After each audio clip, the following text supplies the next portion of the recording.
Every year, nearly 1 million people immigrate to the United States.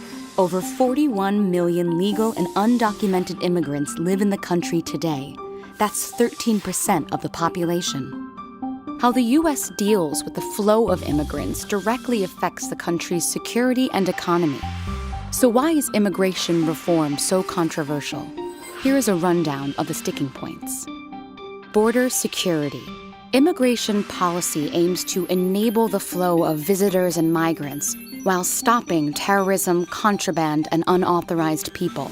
The United States spends nearly $18 billion a year on immigration enforcement, but there are still security gaps resulting in illegal entries, primarily through the U.S.-Mexico border.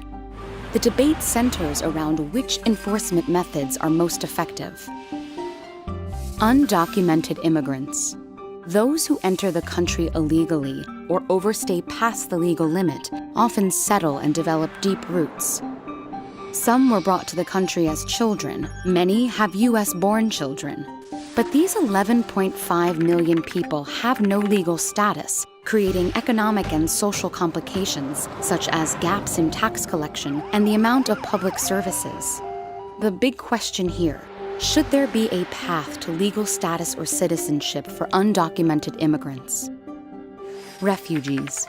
Trends indicate that unauthorized migration is made up more and more of refugees fleeing violence in Central America, and much less of job seekers from Mexico. The rise in asylum seekers has strained an already overwhelmed U.S. immigration system, and the debate continues over how to handle the flow of refugees and how to address the needs of additional refugees from the Middle East. Legal immigration. American employers can hire a limited number of foreign workers with advanced education or work experience. These high-skilled immigrants make significant contributions to the economy. However, there is disagreement over whether these immigrants are replacing American workers at lower wages. Should more high-skilled people be allowed to immigrate? That's the question.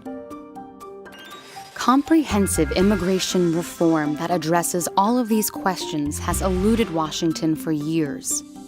Presidential candidates will debate their plans, but only Congress can rewrite the nation's immigration laws. So what can the president do?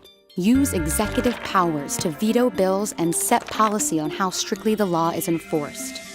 Whether working with Congress or acting independently, the next president has the power to significantly shape immigration policy.